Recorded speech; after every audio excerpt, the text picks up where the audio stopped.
COVID-19 vaccination program is held to vaccinate workers on Bohol Island. Tzu Chi volunteer Huang Liu Chuntao has cooked for more than 20 years, finding value in life while doing Tzu Chi work. Welcome to Thai Headlines, I'm Hu Chao. Glad to have you here. In the Philippines, Bohol Island, which mainly relies on tourism, is in urgent need of economic recovery. The Department of Health and Provincial Health Office of Bohol conducted a COVID-19 vaccination program for Bohol tourism workers. Tzu Chi Foundation also came to help. This program aims to vaccinate workers and protect them from contracting the virus while they work in the tourism industry.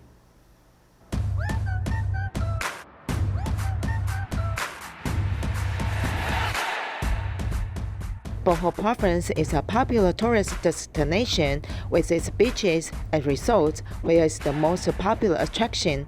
Due to the pandemic, the beautiful scenery is still there, and tourists are no longer. Tourism Manggod is the #1 economic driver of the province of Bohol. So many people are relying upon tourism. It is the vision of the governor nga. The Department of Health and the Provincial Health Office of Bohol and the National Police, together with Tzu Chi, set up a special program for the tourism industry to vaccinate for free. Ang importante po kasi sa amin. The interagency approach is really important for us. We, the doctors, or in the healthcare industry, cannot do this alone, so we need assistance and help from people.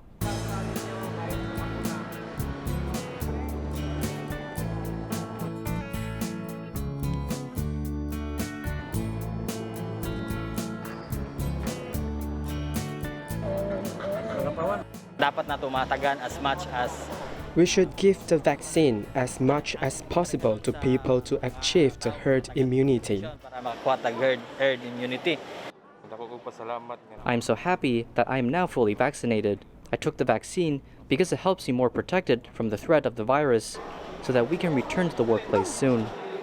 Every injection of this vaccine helps to return safely to the workplace and daily life. Indonesia's COVID-19 situation still isn't slowing down. In multiple cities, several hospitals experienced a lack of medical resources. Tzu Chi Indonesia chapter continued to support frontline medical workers as medical equipment donations were sent to hospitals in Yogyakarta, Bandung, and Medan. Facing the increasing number of COVID-19 patients, RSPM Hospital faced the medical equipment shortage as hospital officials requested help from Tzu Chi. We're very thankful to Tzu Chi Indonesia chapter for giving us 150 medical beds. We'll distribute these beds fairly and provide the best treatment for COVID-19 patients. This hospital once worked with Tzu Chi Medan chapter in a blood donation event, as the chemistry is already there.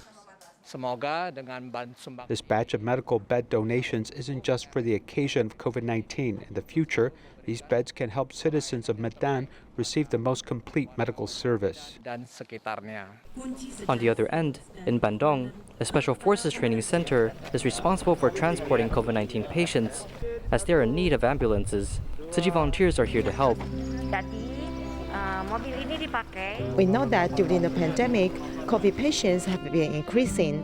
Therefore, Tzu Chi donated ambulance to the military for them to transport affected patients. This way, the military can more accurately help patients and potentially save more lives. The pandemic in Indonesia remains serious in multiple cities. This includes Gajah Mada University, located in Yogyakarta, the school modified an Islamic center into a quarantine center and medical worker West area. Volunteers also gathered related supplies to support their efforts. The Indonesian government plans by 2025 there should be a 30% decrease in nationwide garbage output. In order to accomplish this, collective efforts from the community are required. An eco-friendly community designed an app that promotes recycling and provides information.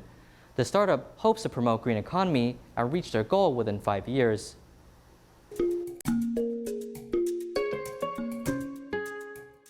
According to Indonesia's Ministry of Environment and Forestry, as of 2020, the nationwide garbage amount is up to 67.8 million tons.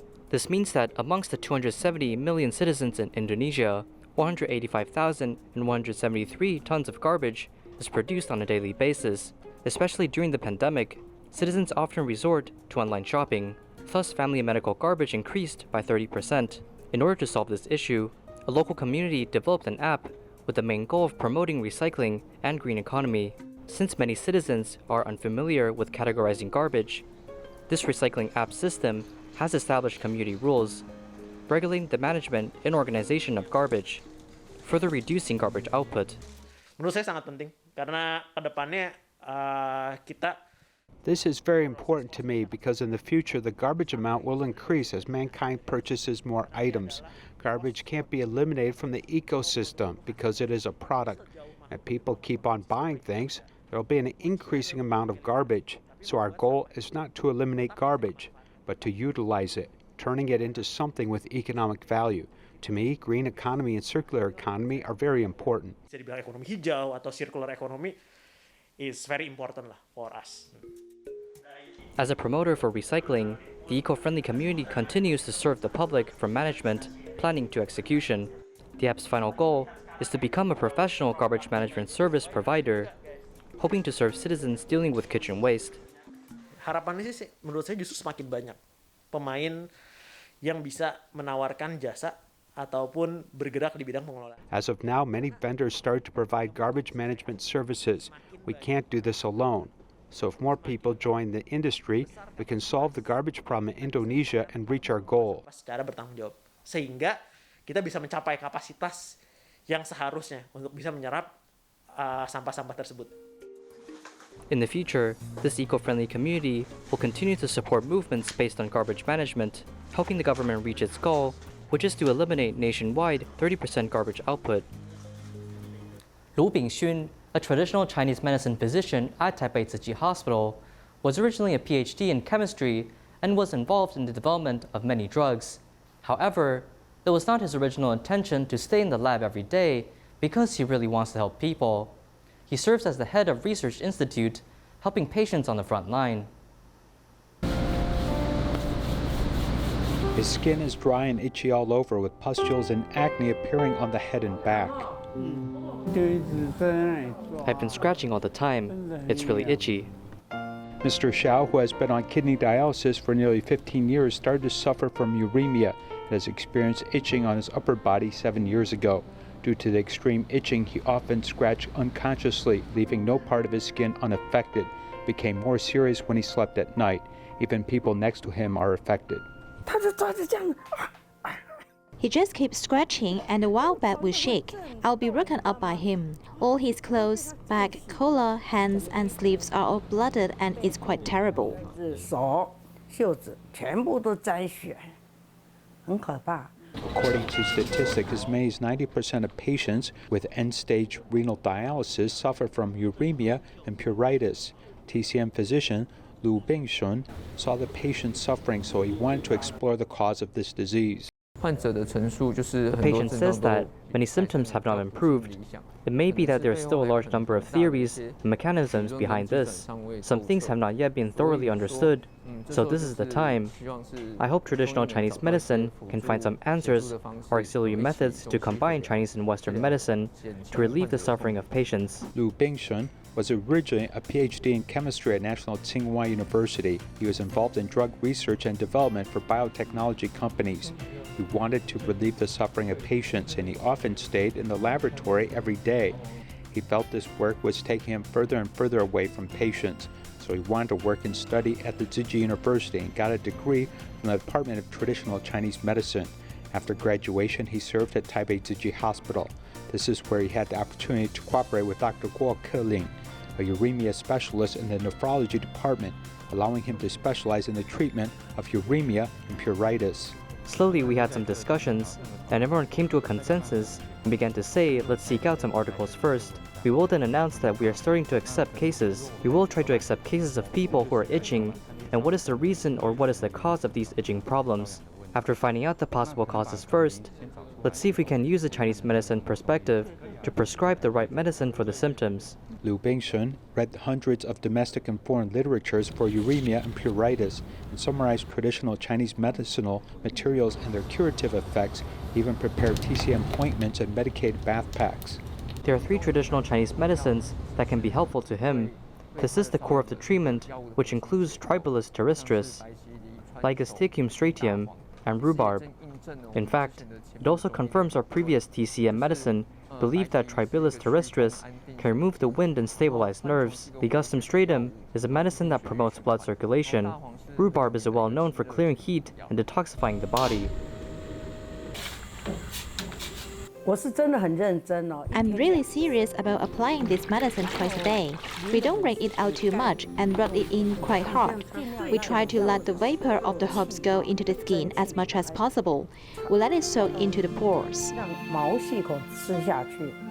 你精神拢不好想？不对啊。晚上睡不着觉不好想？晚上睡觉的时候很痒的时候擦什么？也是擦这个啊。擦这个好，很好。这个是你的宝贝，对不对？对。护身符。 The itching and skin lesions that Mr. Xiao endured for a long time have finally improved, but there are many things to be solved about this disease, and Lu Bingshun continues to do clinical research to find potential answers.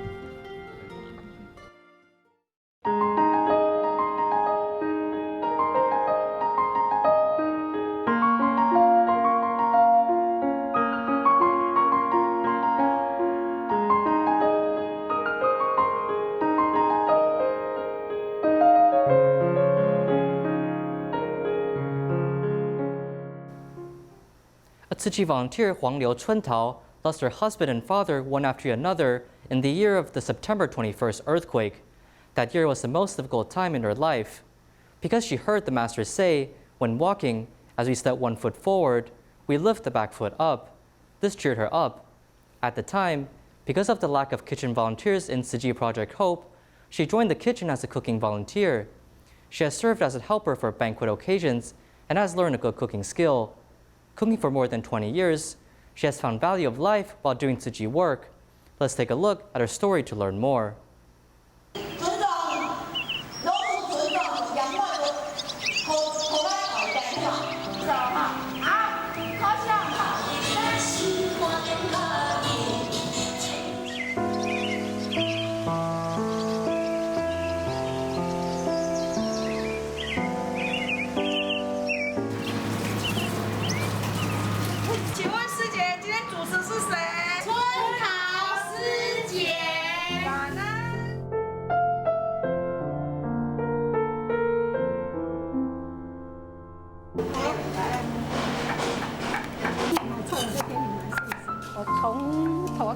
My hobby has always been cooking. I have been doing related work for several decades. I have been assistant chef. At Tzu Chi, I can cook food for many people, and I can learn a lot of cooking methods. I'm grateful for this opportunity. Today's main course is braised bird dish, sweet and sour bean buns, and stir-fried seasonal vegetables. Participants in long-term care class are all elderly, and the food they eat needs to be cooked a little bit. After the 9/21 earthquake, Tzu Chi wanted to help build schools, and there was a huge demand for volunteers to cook. At that time, someone asked me, if you know how to cook, just go together, okay? I said yes. I tried this and kept doing it.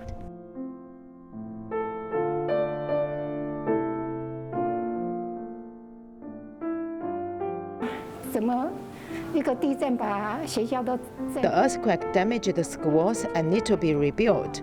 Fortunately, Master Zheng Yan was so compassionate that she quickly decided to build schools.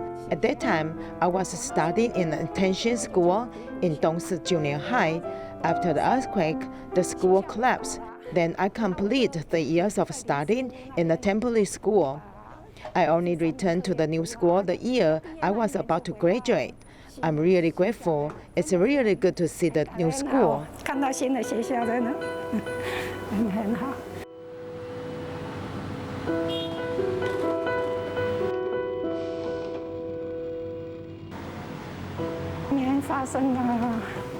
In the year of the earthquake, my husband passed away of a brain tumor, and then my father passed away after the earthquake.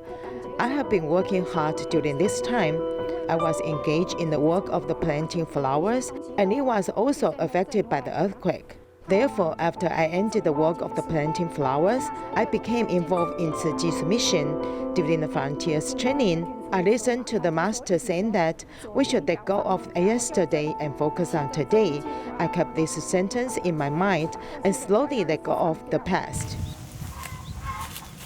921那年88年嘛哈，是我先生往生的。In the year of the 921 earthquake, my husband passed away. When he was about to leave, he had been in a coma for almost a month, and he spoke a few minutes before he was about to lose his breath. At that time, I told him that I will definitely help you take care of this family and mother-in-law. I did it, and I have been doing Tzu Chi, which makes me feel very comfortable. I don't have any troubles. Tzu Chi volunteers in Surrey, Canada, joined an Adopt a Street program in 1997 and regularly serves the community from May to September each year. It has been 25 years now. The mayor of Surrey at the time also cleaned the streets with Tzu Chi volunteers. After 19 years, he is elected the mayor again. After being elected, he expressed his honor and pleasure to serve the community with Tzu Chi. Even if the temperature drops and the drizzle falls, the spirit of serving the community is always there. I remember it was in 1997 the Surrey city government had signed an agreement with Tzu Chi to adopt the street. Tzu Chi was the first group to join. Even the mayor came to encourage us. On the 25th anniversary of our sweeping the street, the mayor of Surrey came back to join us again. He still remembered joining our street sweeping 25 years ago. That I will never forget, because I was here 25 years ago with you when I was mayor and started the program, which was a tremendous success today as we sit here 25 years later and look at how clean our city is right now. The benefits are going to see families move from all over the world. We're a city of families. We welcome them. And they're coming here because our city is clean. So thank you. 25 years ago, I was just a Tzu Chi member. At that time, Surrey Tzu Chi has just established. Every month, the street sweeping team had 70 to 80 people. They swept from the 80th Street to the 104th Street here. It's a huge team. When I was in high school, I followed my parents to sweep the streets. I have been doing this for several years, so coming back to undertake the task of the station head made me feel happy, because after all, it's like memories at home. Passing down the community responsibility to leave a clean environment for generations to come. In New Taipei City, Raifang District, high school student Lee's father passed away as his mother takes on the responsibility of taking care of him and his sister. Tzu Chi also supported the two siblings starting from elementary school to high school. Lee received good grades and was admitted to AHS and CCU, but in order to reduce families' economic burdens, he chose to study at a community high school. Let's take a look at this filial child story.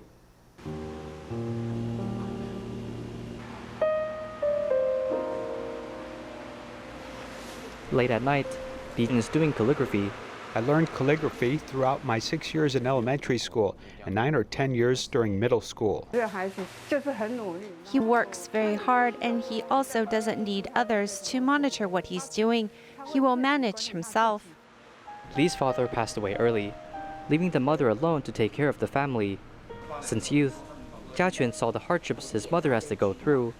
This inspired him to be more filial. My son is very fragile with eating and clothing. He tried to eat rice with soy sauce, which is an easy way to save money.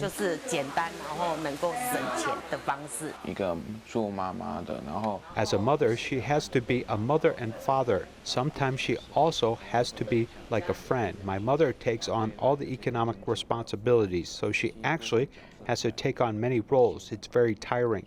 So I'll try my best to reduce her burdens.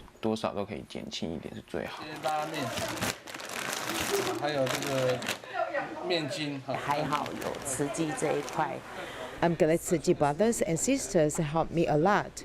They provide supplies to me every month. They even bring it to our doorstep. I'm thankful to Tzu Chi brothers and sisters. I thank them from the bottom of my heart.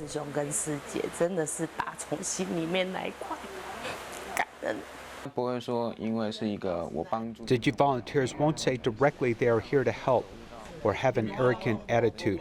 They will walk into your home and be like your family or friend. They aren't above you. No, they are on the same side with you. During the 6 years of accompanying them, I saw his growth, and it really moved me.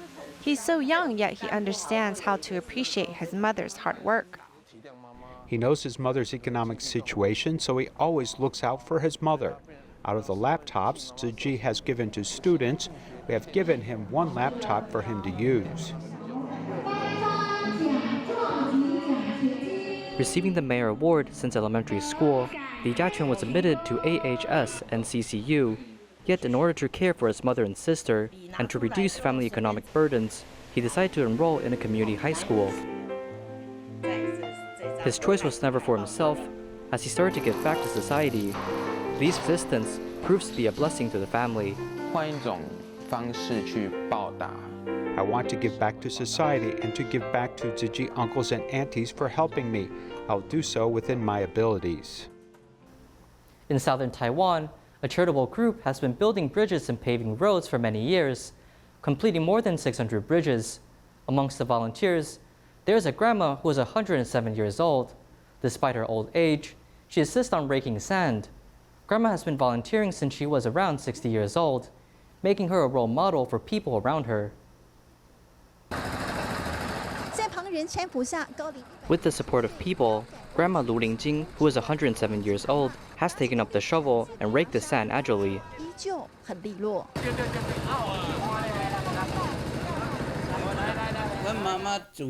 My mother has been a bridge building volunteer since she was 60 years old. She is now 107 years old. I have been building bridges for a long time. Grandma Lu, who is into farming, has been a bridge building volunteer since she was more than 60 years old. She has been doing the work for 40-some years. Since she is old, she should avoid doing labor work. However, she insists on raking the sand.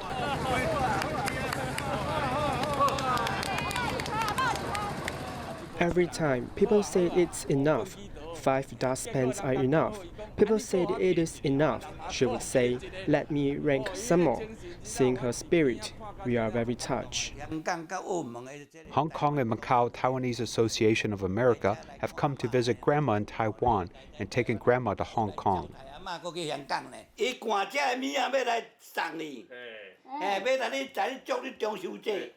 Grandma's enthusiastic spirit has become a role model for volunteers. Since she likes to pave road and build bridges, she is able to stay healthy and optimistic. In Canada, Tzu Chi Academy for the Humanities in Toronto celebrates its 25th anniversary as outdoor events were held, and newcomers arrived to collect books. In order to prevent the epidemic from spreading, only 25 people can be within the same space at a time. Thank you for tuning in. Goodbye.